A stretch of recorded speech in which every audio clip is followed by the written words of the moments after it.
want to welcome you all to our second PPD Research Seminar this semester.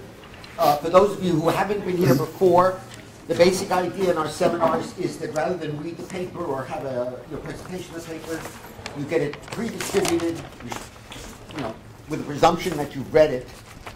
And then we start with a commentator, and then a response from the author, and then we open it up to the floor.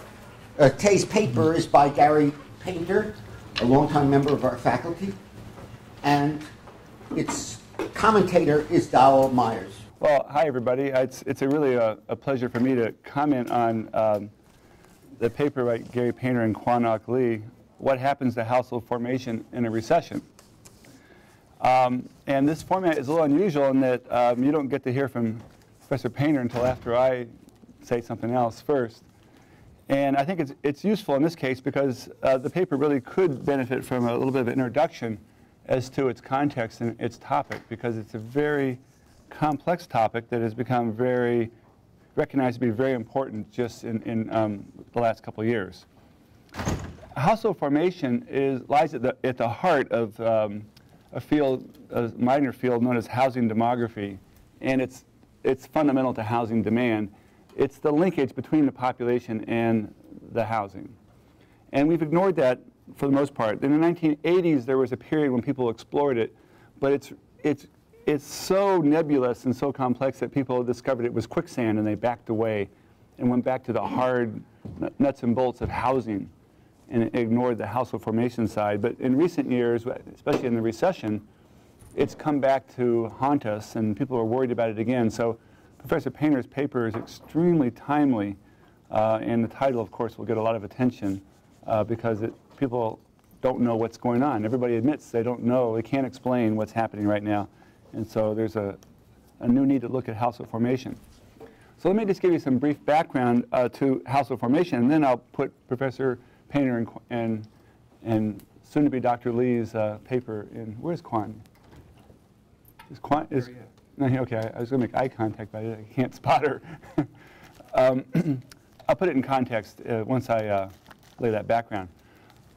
So it's how does the population transform itself into occupants of rental units or owner-occupied units, rental housing or for sale housing. How does the population bundle itself into groups that move into these housing units?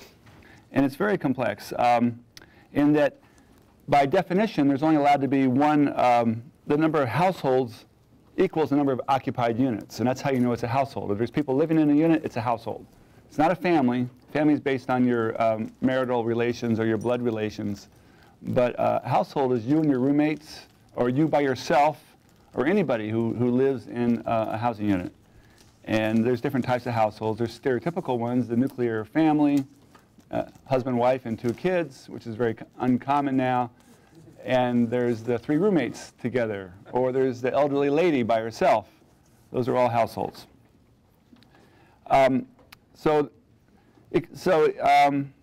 Formation is the act of change, is a process, and that's where it gets kind of murky. As you all know who have roommates, every time you change roommates, there could be a new household being formed. Either one of you or the other might be forming a new household. When people get married, they oftentimes form a new household. But even more so, when they get divorced, they tend to form 2 households. They split off, and so now there's 2 instead of 1. And this can go back and forth because people can get remarried, people can change roommates, lots of flux in the housing market, and it's hard to track all that. So I am prepared here to give you the simple answers first, and then we'll explain why Professor Painter's research might be better, because it's more incisive. But here's the simple answer, and it starts from the housing perspective. Given that households are the occupied units, then we can measure household formation by the net change in the number of occupied units. We have lots of surveys that do that for us, but the main one now is the American Community Survey. And I took the liberty of going and digging up some data from the American Community Survey and from the American Housing Survey just to see, I was curious, how many are there and how has that been changing? And so Painter's data stops in 2007, and that's about the most recent American Housing Survey also. It's right the beginning of the recession. And when you extend your data to 2008, it'll be even more dramatic, I bet. But that you have to wait until they give you the data. And we're always lagging a little bit behind here. They only declared there was a recession, ended, right, was it this week? And it ended how many months ago? Yeah. How many? 15. So it ended 15 months ago, but they don't know it until they process the data. There's always a lag, and so our reality is a little bit behind the lived reality or lived experience of people today. So anyhow, there was a net increase in occupied units of 760,000 between 2006 and 2007. So 750,000 households were formed according to that net increase. And so roughly you could say it's 1 million a year are formed. More recently, between 07 and 08, it dropped a little bit to only 720,000 units, occupied units net increase. So formation would slow down. But this is a net measure of household formation. And from a population perspective, we would look at it more dynamically, and we would want to know about how many people newly formed households by marriage or divorce or by changing roommates, or you can have new households also formed by migrants who move into a region from out of the region or move into the country from another country. And all these can be sources of new households. And so then I went to the American Housing Survey and did some fancy tabulations and came up with a gross household formation of 4.5 million in the year 2007. In 1 year, we added 4.5 million new households. Now, to define that, it's people who moved in the last 12 months and people who were not the head of the household at their prior unit. It's a technicality, but that's how you can define household formation. There was 4.5 million new ones, and in the same year, we also lost 3.8 million that were dissolved because roommates disappeared or because people married and got together and closed one apartment and kept only the single one, any number of ways. So the gross numbers are much bigger. Net change of 750,000, gross change of like 4 million, 4.5 million. It's really a big number.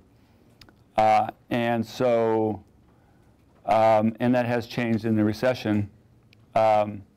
We actually lost owner-occupied units, a net loss of 140,000 in 2008, and they gained a whopping number of apartments or rental units, 865,000. So people were shifting from owning to renting, I guess understandably. All right, now, so let me address the Painter method using the PSID. It's not based on a housing stock. It's not based on the population. It's based on a unique sample that's been underway since 1968. So long that I actually forget what does the acronym stand for. What's the P stand for? Panel. Oh, panel. Panel study income dynamics. Right. Okay. I actually had forgotten what the P stood for, because I have in my notes here that it is a quote panel of individual families and members of the families followed each year since 1968. And from the very beginning, the PSID has emphasized tracking, quote, split-offs, who are members of the family who branch off and form separate units, and they go and follow them. And so this panel was originally at 4,000 families, and it's snowballed now. So it's, how big is it now? It's 60,000 or? I don't know the exact number. Yeah, it's a big number now because of all the split-offs. Now, the huge advantage of this data set is it collects information each year, so you can track the impact of getting married or getting divorced, of getting unemployed or getting a job, and then they can correlate the impact of those life events on other life events by looking at them in sequence over time. So it really is valuable.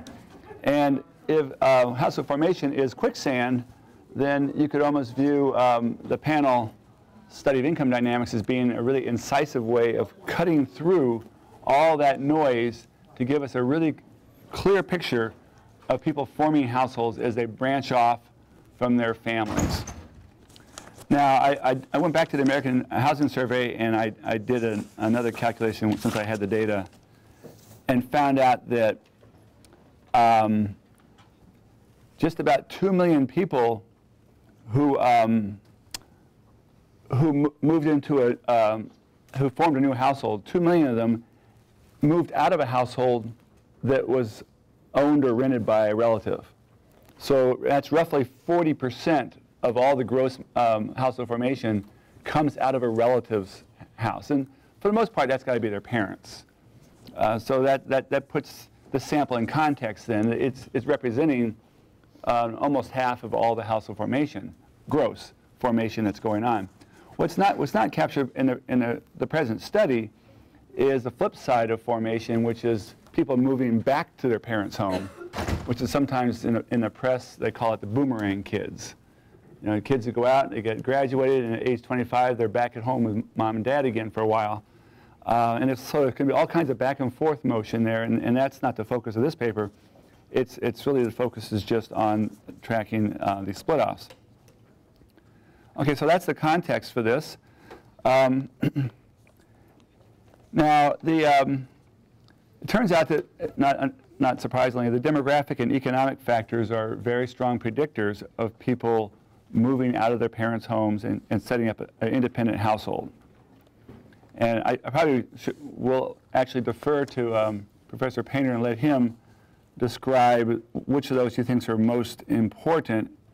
But let me give just two critiques. One is about the data set. I really wish the data set included individual earnings, that the income data that's available is the family income. And that's the strength of this data set, of course, is it links the families with the individuals.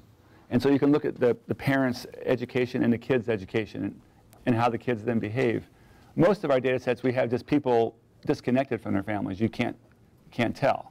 So it's really valuable. But unfortunately, they don't seem to have individual earnings in the data set, and so we can't track that. Although we do have individual employment, and unemployment, as you might guess, is a very strong factor. If you're unemployed, it knocks down your rate of splitting off by 10 percentage points, I think it is. So that's very important. And then the second critique is actually a wish that maybe you could try. And the way it's structured here, the interesting variables are at the very end of the model after we control for all the individual stuff and go to the macroeconomic factors, because it's about a recession. And how does household formation differ in a recession? And so there is a dummy variable for, is it a recession or not this year? Because they have each year from, well, really you go from 1980, I think, is the strongest data, to the 2007. But we also have unemployment rate, and we also have GDP growth. So we have other macroeconomic variables also. And so the recession is, it's the added effect of being called a recession year on top of the economic conditions. And reading the press recently, or the last couple of days, you realize that people aren't really happy with hearing that our recession is over. Because they say, what do you mean, what recession over? It's no better now than it was 2 years ago. And so what a recession is called a recession when you have a number of months of consecutive growth in the economy. So we went way down low, and now we're growing slowly. So the recession is technically over, but we're down low.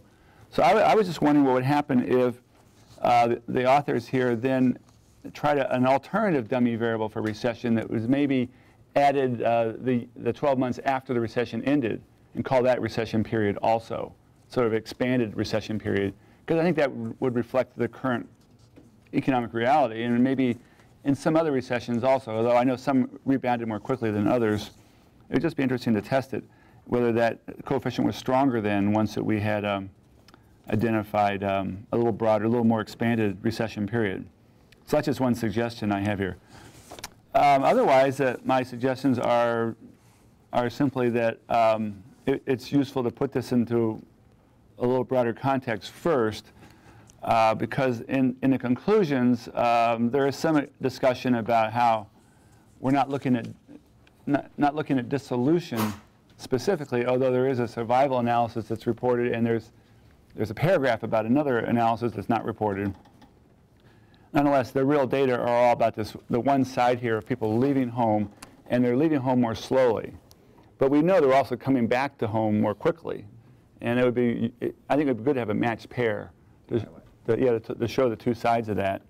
Because who knows, it may be that the return to home is a stronger impact than the departure from home. We don't know for sure.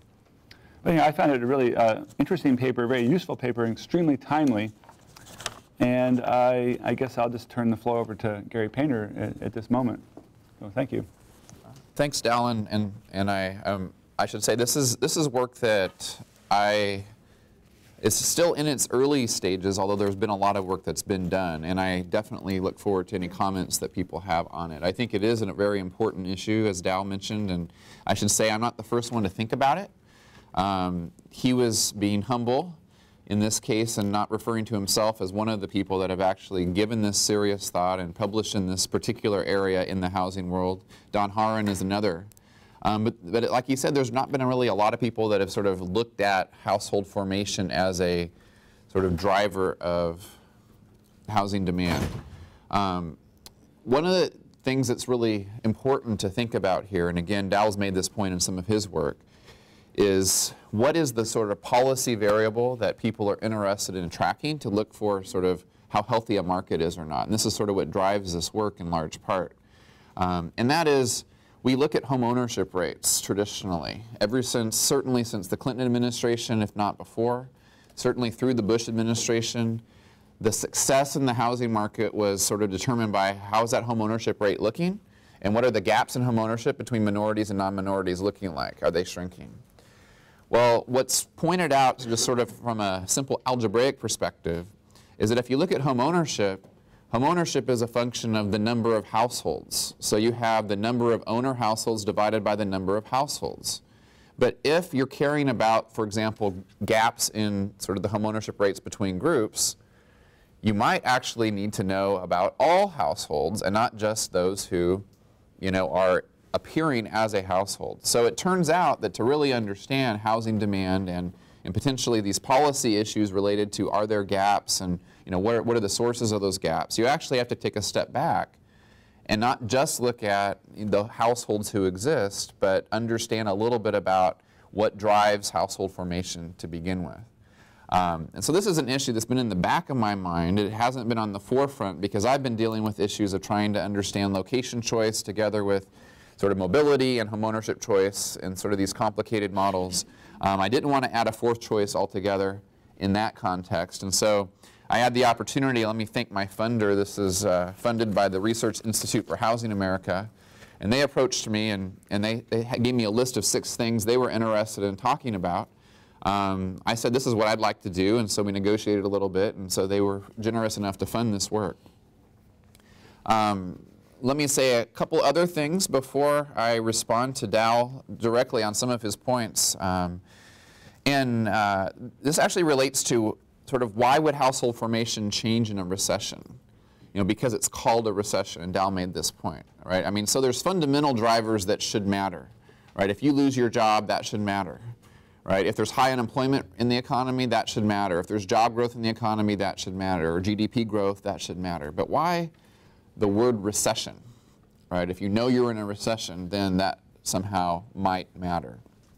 And so what the model sort of assumes, it must assume that there must be some sort of effect beyond just simply the loss of jobs or high unemployment rates that are impacting people's decision making. And the way I think about it, although I haven't formalized it in sort of a theoretical model, is that this is an uncertainty, a world of uncertainty that people are operating under. And because of that uncertainty, words like recession, in addition to unemployment rate, gives them some information about how uncertain the job market might be.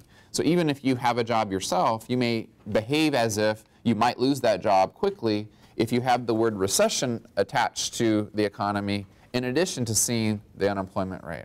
So that's sort of the idea behind including both the word recession and then sort of the actual, what I would call the sort of real variables in a sense, the growth rates and the unemployment rates as well in the model.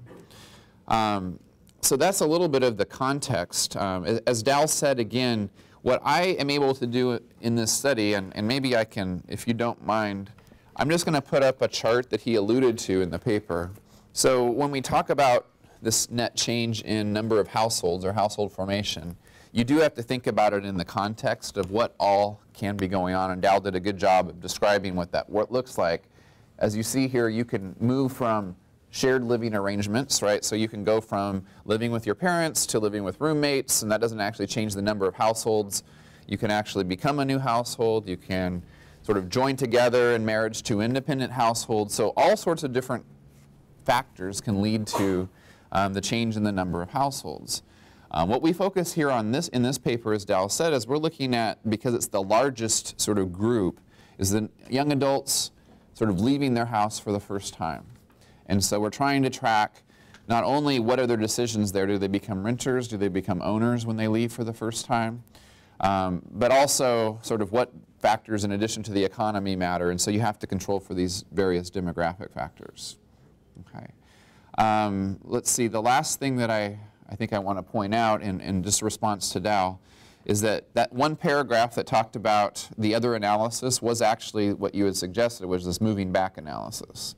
Right, so, you know, that's a good point that I should maybe raise it to the level of a table. And we found that sort of the same effects were at play here with respect to the recession and unemployment rates, as you would expect. So there's sort of multiple drivers going on to sort of shrink the number of households that would be in existence during a recession.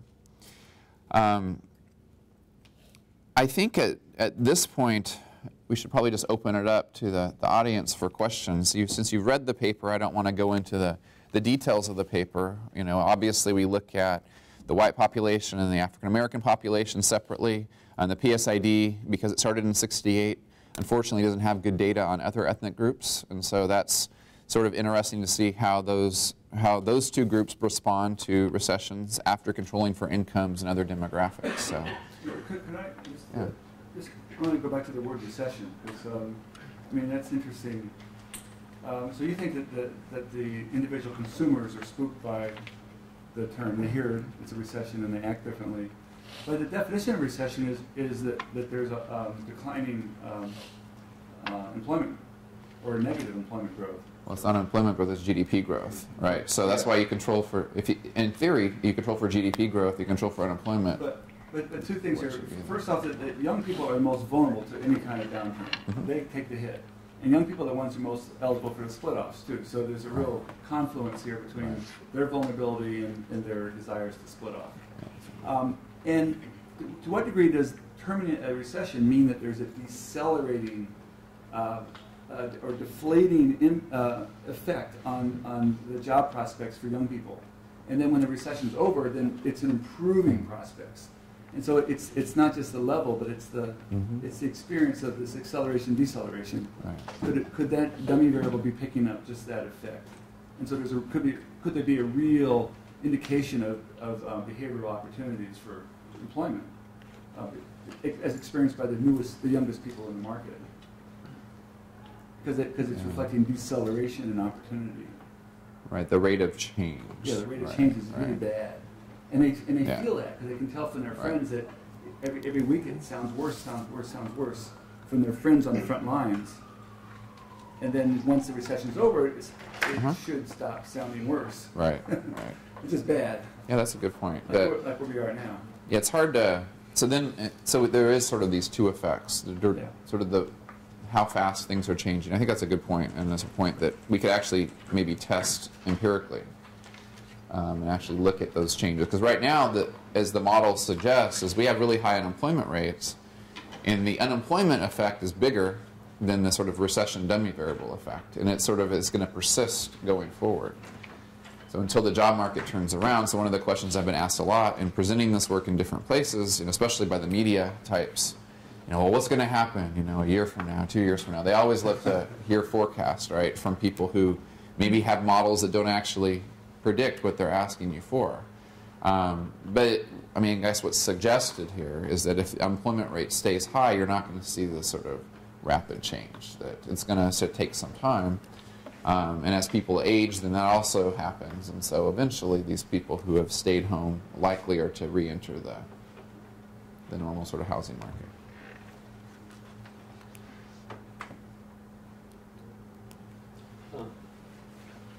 Questions from the audience?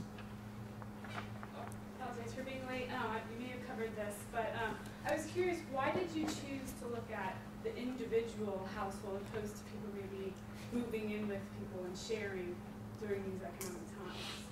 Mainly just because that was the biggest group that we could investigate. So it turns out that this group does include part of the model. It's not just that you become an individual outside the home, but it was actually, if you went and lived with roommates, that counted as well. So it was just sort of, it was some new household was forming outside of one. So it's just a piece of that whole matrix. And even that matrix there is incomplete in terms of the changes that can happen.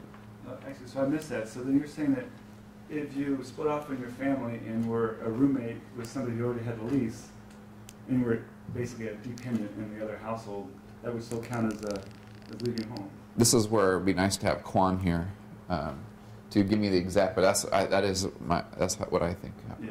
Yeah, as I said in my opening remarks, it's technically really complicated. It is. There's lots of different little possibilities. Right. You have to make choices about tracking.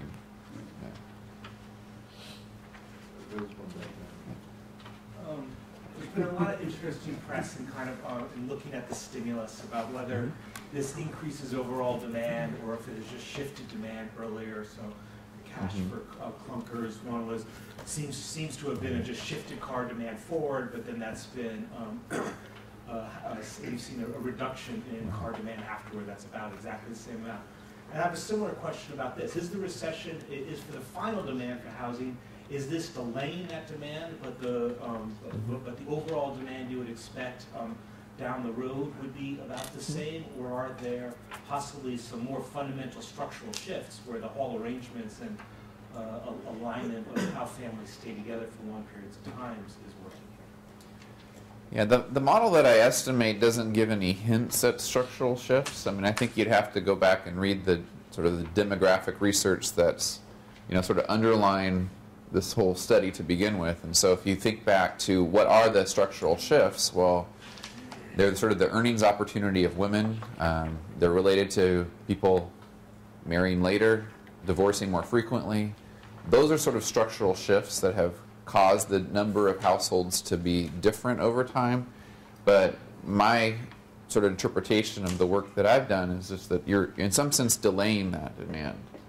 And so as the as the job market improves, then those young adults will go out and leave the home and then exhibit sort of normal demand. And what you see in the models is that the biggest impacts are in the rental market, right? And that's where you'd expect in this young adults that's where you're really seeing the depressed demand.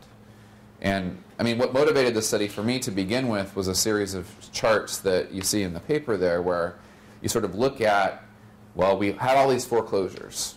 Right, and the foreclosures, and if you look at home ownership vacancy, which is what used to be an owner-occupied home and now it's empty, it went more than double what it was before, even in some places triple. Okay, so where did those people go? Well, those people could have become renters, but if you look at rental vacancies, that was pretty flat.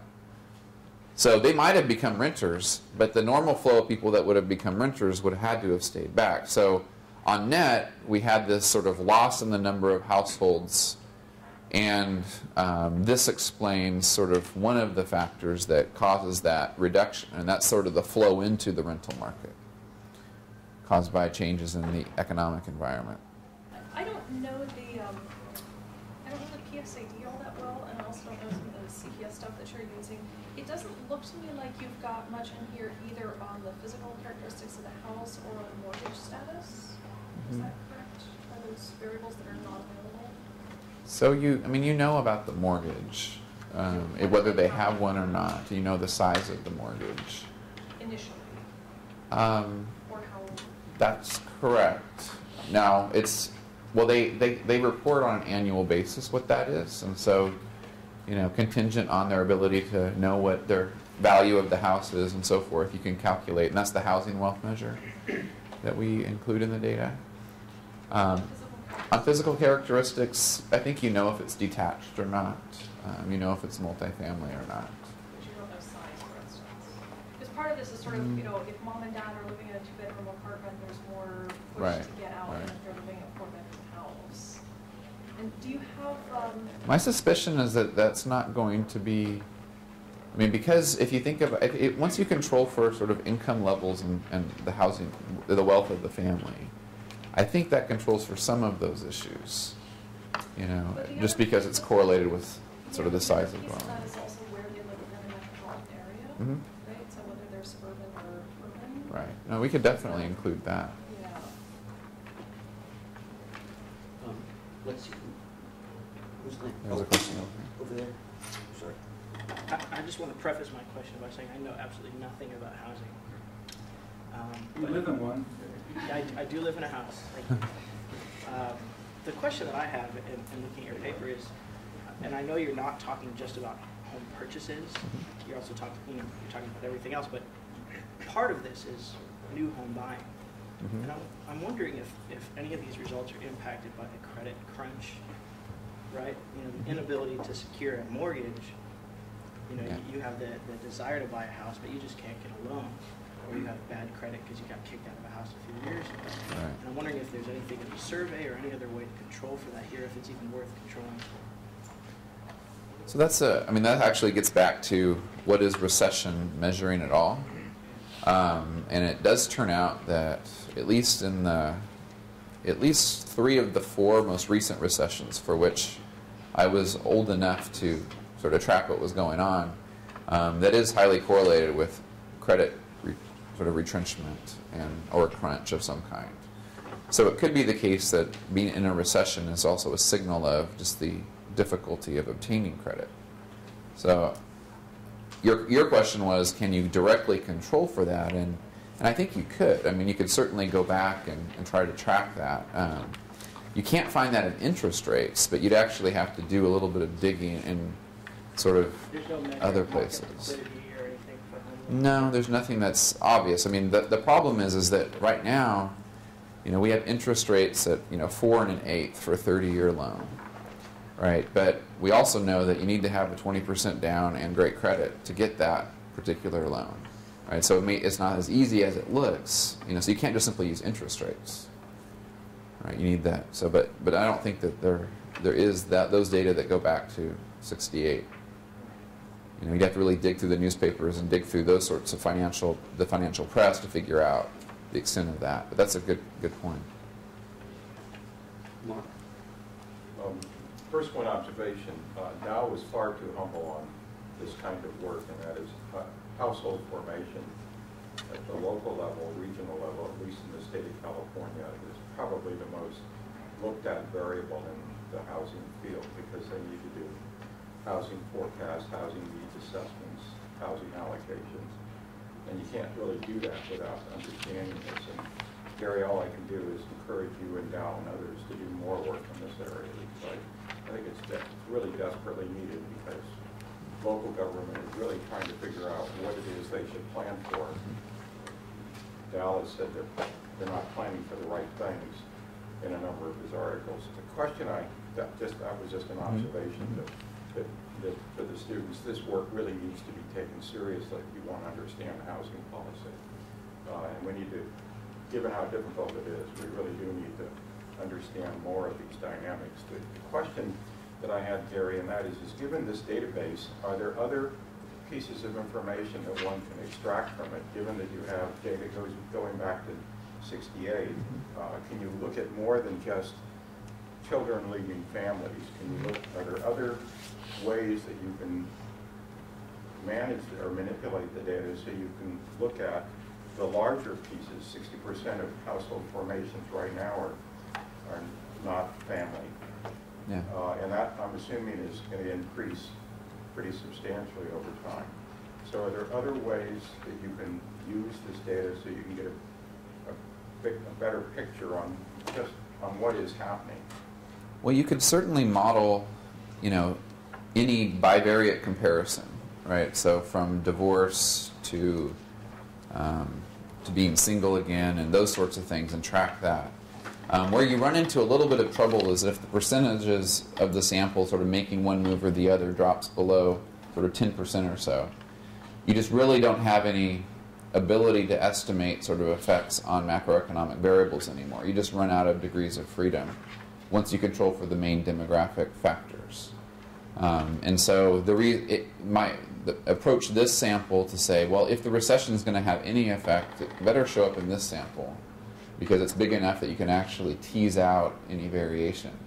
I didn't put it in the table, but like I said, there's the moving back analysis. So you look at the young adults who were independent and look at how the recession impacts the probability they're going to move back home, and it showed that same effect. They are going to move back home at much higher rates as well. I shouldn't say much higher rates, because if you look at the simulations, you can decide for yourself how big these effects are. Right? So the effects are sort of 1 to 3 percentage points, depending on the age of the youth and the size of the recession, etc. And that compares to the demographic factors, which are much larger effects. Right? So if an individual is unemployed, it could be an 11 percentage point reduction. Right? Or if an individual, as they age, that itself has a bigger effect than the recession effect.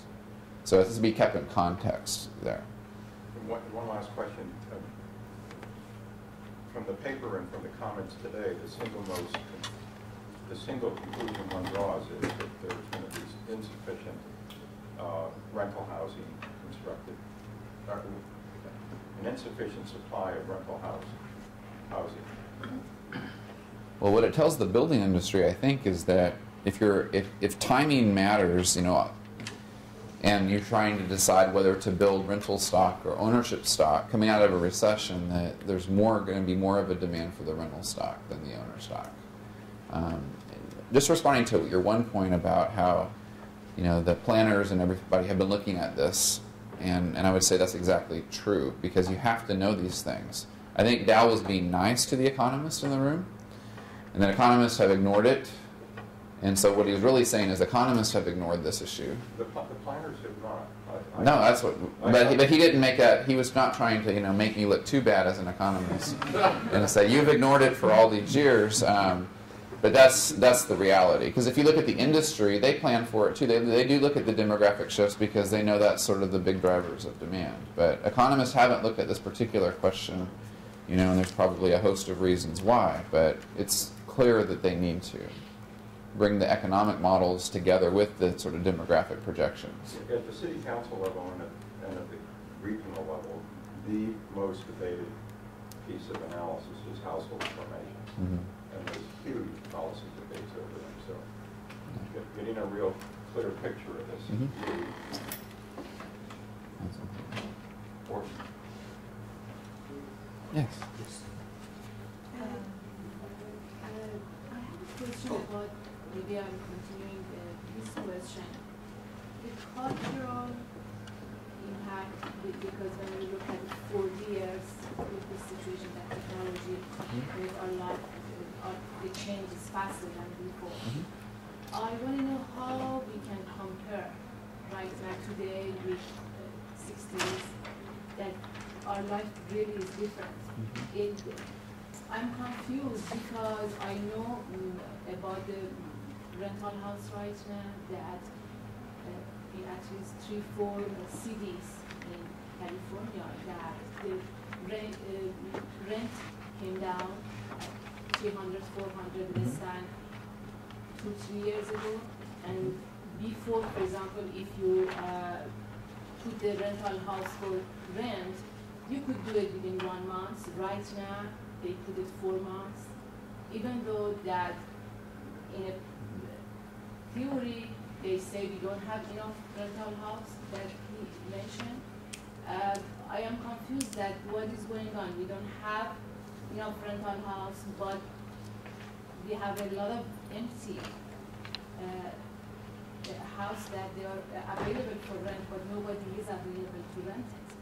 So the question, I want to relate this question together, that is it possible that because of the system of our lifestyle, cause these things, or do you think we need to have more research about the other parameter except only recession or? So I'm just going to go back to, if I go to the right direction. So this is a chart that tells us a couple of things. One is what is the change in the rents, and this is figure 2 in the paper. And this pink line is the rental vacancy rate. One of the things that you've seen is that from 1980 to the present, the rental vacancy rate has sort of just trended upwards. So these are your empty rental units that you're talking about. And this is nationwide, so obviously there's huge geographic variation. What's true about rental markets is that you do have sort of longer-term sustained vacancy rates than you do in owner-occupied markets. So this is this chart, figure 1 in the paper, where you have this blue line, which is the home ownership vacancy rate, which is around 1.5%. And then it shot up to 3% in the recession. So you are correct in saying that there are a number of households or a number of units that are actually empty at any given point in time. But it looks like that's been trending upward over time, and so I'm not an expert on the multifamily market to say why is that profit maximizing for landlords collectively to have this sort of empty stock out there, and exactly how are they, pricing in order to maximize profits, keeping some open and all of that. But it does look like that's trended upwards, and so the recession doesn't appear to have had an impact on that. The modeling effort tells us that, for those of people who are looking at going into the rental market, there are two things that matter. One is, what is the price? And we showed that if you simulate an increase in rental prices or decrease, if it is symmetric, that does lower your household formation, right? And so some studies have shown, there was a Joint Center for Housing Studies report that just came out like a day or two ago from Harvard. They suggested that there was this decline in household formation that actually predated the recession, and my model might suggest that that's because the prices were shooting up so rapidly that people weren't moving out for that reason. And then the recession is for the unemployment side, sort of what drives that effect. So I don't know if I answered your question directly, but given that you're always going to have vacancies, and given that there's going to be some sort of pent-up demand in the rental market, that is why I still suggest that you're going to need more rental supply first, as opposed to owner-occupied supply. Yeah. I have two questions. And the first question is, I'm considering what's the purpose of your research? Because I'm really wondering if you can conclude that household formation has some relationship with the recession, but what's the meaning? Does it mean the change of the household formation can affect the society? To what extent? Well, this gets back to Professor Weir's question a bit. Is this a short-run phenomenon? Is it a long-run phenomenon? And so if you think about, for policy purposes, and sort of how policy would sort of counteract sort of what could be a destabilization of sort of a normal flow into the housing market or out of the housing market, it's important to understand, is income the main driver? So is it the loss of income, and therefore maybe unemployment benefits should be extended and these sorts of things matter the most? Or is it some other driver? Is it a psychological driver? Is the uncertainty in the market? And so in some ways, work like this is important to distinguish what is the main driver. And so then we can answer the question, what would be the policy lever? Just to be most important. So this shows that maybe you get a change of 1 percentage point if you are no longer in the recession. And is that big enough to warrant $2 trillion in stimulus money? Right? So you could address that through some sort of a benefit-cost analysis. How would you answer your question you posed? I haven't done the benefit-cost analysis. That's how I would, in short, answer it. I would be, just my own intuition at looking at these things, I would say that if this is your sole goal, is to, moderate changes in the housing market, then it doesn't make sense. But of course, your stimulus money is not just about the housing market, although some of it was certainly directed toward first-time home buyers and that sort of thing. And I think a lot of that money is what Chris said, is just sort of changed the trajectory of when people jumped in or didn't. Yes. Is the information self-reported over time? It is. So people don't go... the reason why I asked is much of my research in households I'll ask people to define their household, and they'll live like in a back house and define it as an independent household.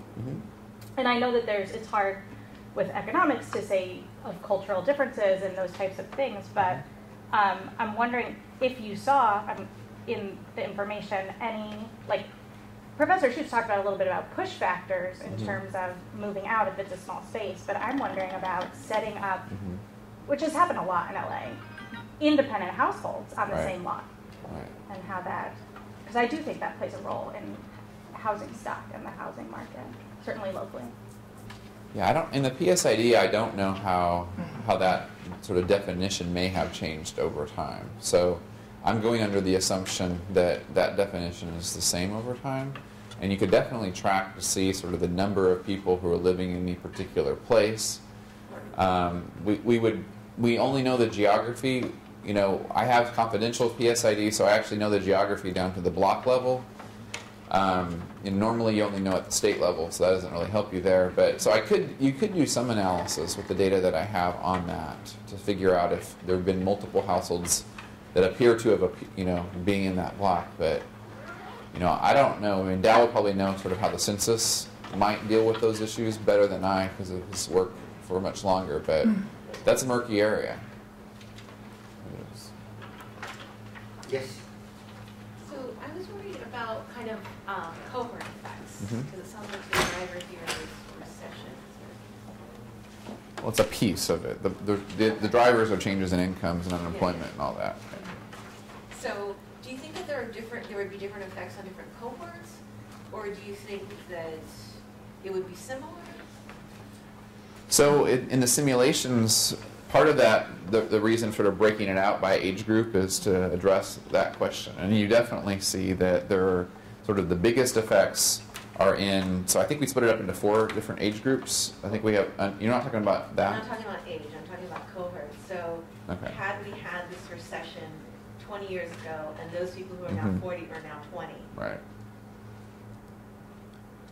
So I guess the assumption in economic models like this are you're averaging these effects across recessions. It's clearly true that each recession is very different in sort of what caused it and its character. The current recession being, housing finance driven, caused financial meltdown, etc.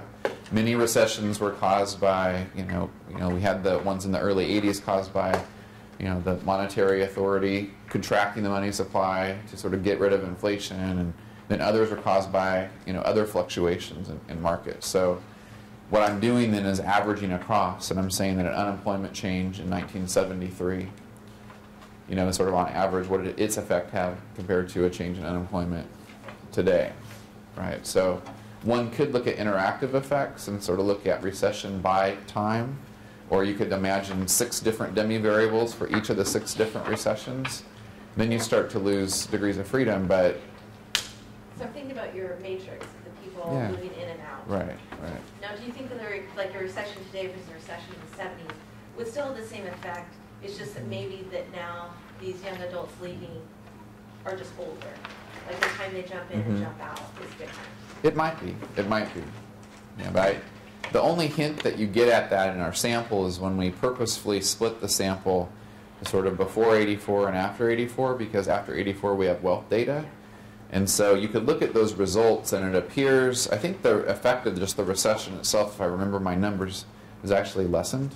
And it was bigger in the past. So, for what it's worth. Can I have one question? Apropos of the Cold War, it would be really interesting, though I'm sure there's no data, to think about the 1920s and 1930s in household formation. Partially because of my parents living through those times, so I'm anecdotally sure. But it strikes me as really an interesting problem before you have any handle on it, because you have profound, depression, not in recession, but profound transformation take place. People losing their homes and all that, very different kind of sources. Do you have any feel for that anymore? I don't know how far those data series go back. Like the house vacancy. If you didn't have data series, what could you... I mean, I know that for an economist, not having a data series is equivalent to not being able to do anything. But it's almost as if if I were a historian or something, I would try to take your story and see, does it tell me what happened in the you know, the families in the 20s and 30s. Yeah, I don't have a response on that. That would be reason. Beyond, there's a lack of data. and so therefore, See, demographers too suffer from the same thing. Well, it's even worse. The 1950 census had a tragedy. There was a fire. And they saved the population data, but not the housing data. They made a decision what was important. And so we don't have, we just have blind spot for 20 years, between 1940 and 1960. Yeah. all right. Can I raise some other, these are finer points, but these are research issues that to do really good research, you have to use interaction effects. And this paper has some really interesting ones. I did refrain from, making an obvious claim that Gary Painter shows that the demographic factors are the most important, because they really do dominate this story here. But his focus is on the recessions. That's where I directed my comments. But in the tables in the paper, there's some really interesting stuff. And just to give you one example here, why is it that families play favorites? And they use their family income to help some people leave the home more than others? Because when you do an interaction effect, you interact family income with ages. So people ages 21 to 24, 25, 29, 30, 35. And the income effect is different for different people depending on how old they are. And there's also a major different effect for gender. And that's kind of interesting. So the demographers were to lock in on those things and say, wow, here's all these gender and age differences, which are all in the background and not really the main focus. But I like to see the recession dummy interacting with gender. I want to see the recession dummy interacting with, with all these other things, because it's something. I mean, Dowell, you said that in substance there's a whole bunch of interesting information that Gary, given his agenda, is not addressed. Well, part of it isn't addressed because it might be similar to what the literature's already found. But he is right that the literature is actually much more sparse than you'd like it to be, and so I could certainly put more attention on some of those effects. It just seems to me that if you have goodies floating around, oh, you should highlight it. Maybe an appendix just discussing them, even if they're standard, at least it's important to know that they confirm. I mean, with family income, you could interact family income with child's education level and see how the income effect is stronger for men than for women, and how that's changed over time, and how maybe it's equal effect now. I mean, this is getting off. Affect the household formation. Yeah, and then we tie it back to, so it's like, there's lots of possibilities. This data is so rich, there's lots of possibilities. Or gender with education, considering what you mentioned in class the other day about more women being in college than men, that may be why more women are able to move out, because these guys just aren't going to school anymore. Right. Maybe if you could do, I'm sure you can't get the data to this sort of comparison, but look at literature from other countries. Because there definitely are other countries that historically have had slower household formation, delayed household formation for a variety of reasons, and sometimes things like youth unemployment rate is particularly high, and so there's delay of entry into the workforce. In some cases, like in Mexico, there isn't an availability of housing, and so there's literally no place to move to. And so those would give you a little bit of a sense maybe of some of the relative differences on the causes other than income.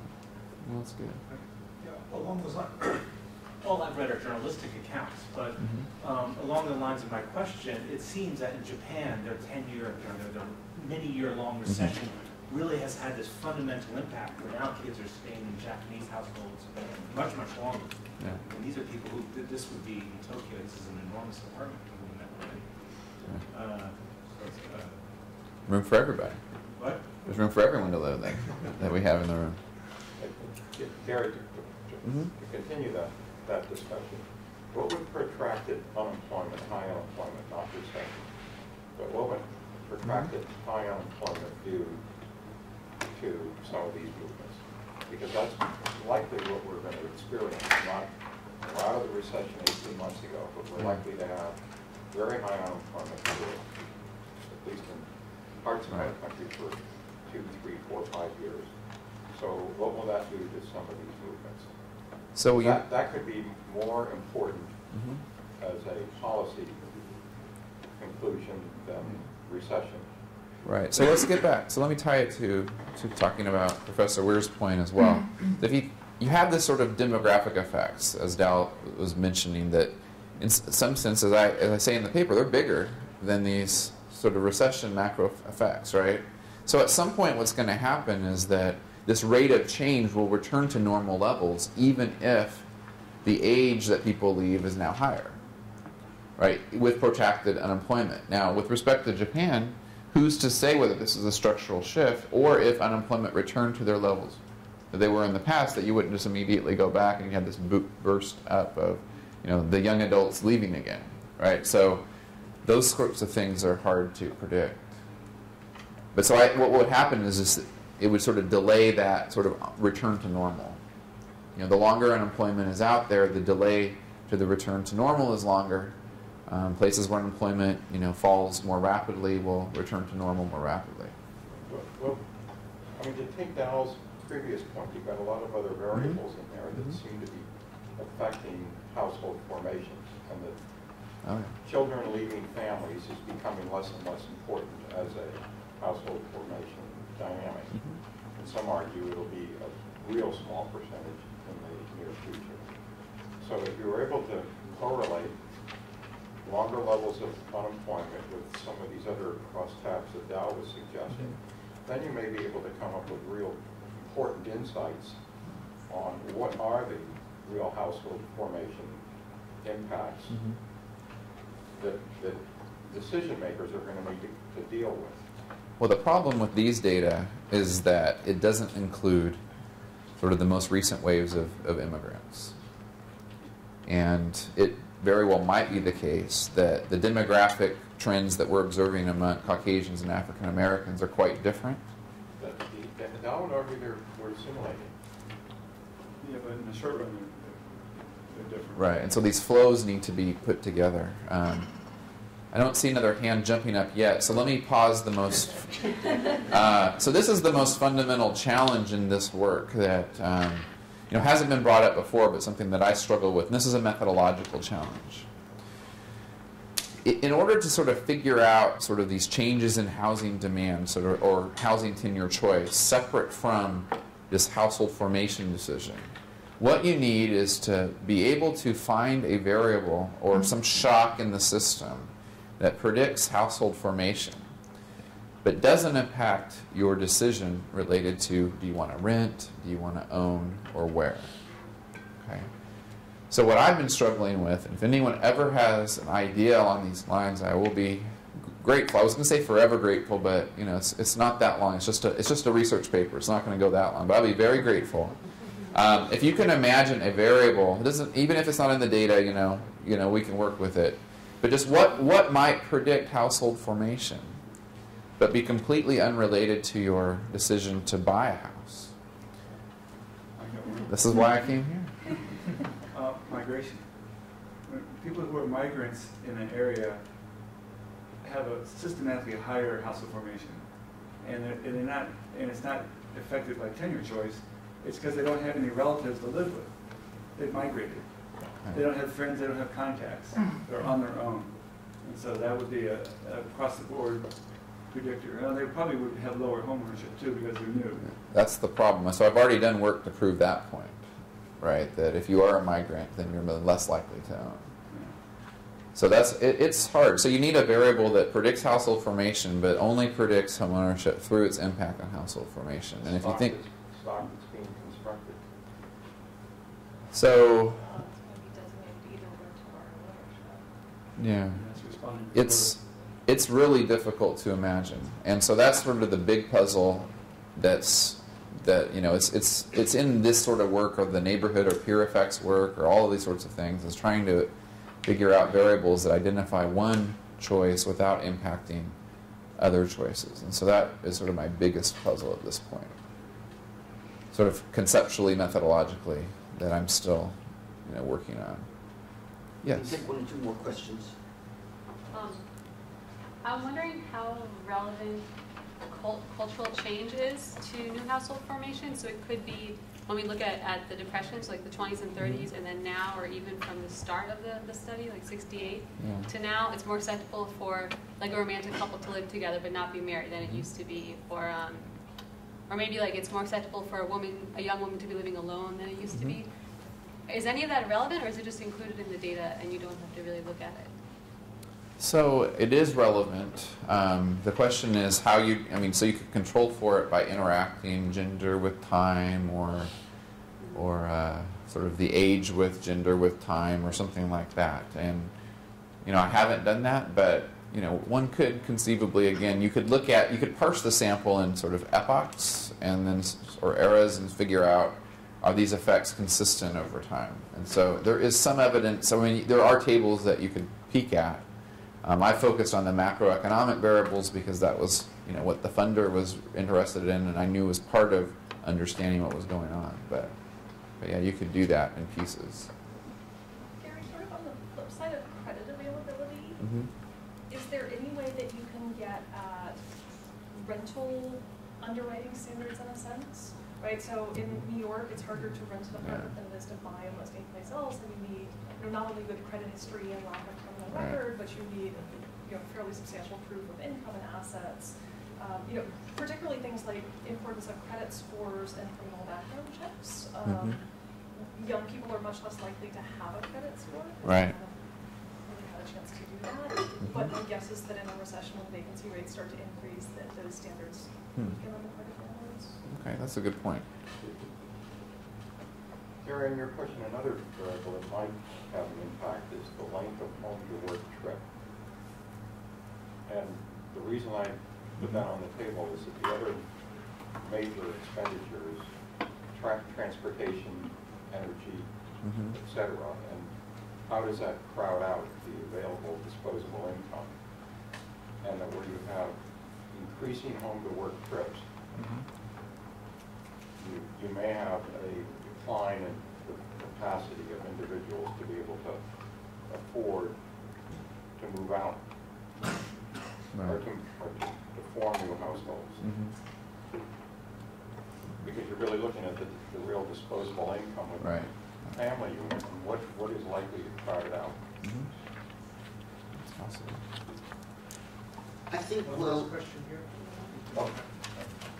Oh, yes. Actually, following his point, I think like a gas price shock actually might be something that's good for kind of stimulating. Thing I wanted to ask about is table 2. I find it kind of interesting. Although you say there's kind of no huge shift in the proportion of at-risk children moving out, I do find, like particularly in 1989 to 1990, just a huge surge in the number of children who are at risk. And I was kind of curious, is this basically people who are living with other adults moving back with their parents? And are these included? So that's something I could look into. I don't know the answer to that offhand. All right, thanks. Because I was thinking actually that mix, if you're getting some of these people who lived on their own for 5 years, move back in with their parents, it might kind of be fundamentally different and behave quite differently. Right. Okay, thanks, Billy. I want to thank Gary and Dowell. What was most interesting that you might take away, besides the actual issues about housing, is all the technical issues in trying to do anything that's credible with a data set. Trying to find the right variables, trying to have large enough samples, trying to answer questions about policy which may or may not be well answered by your data set, and so forth. These are fairly recurrent questions in our fields, but it's been beautifully illustrated today by the discussion and so forth, so I want to thank you both.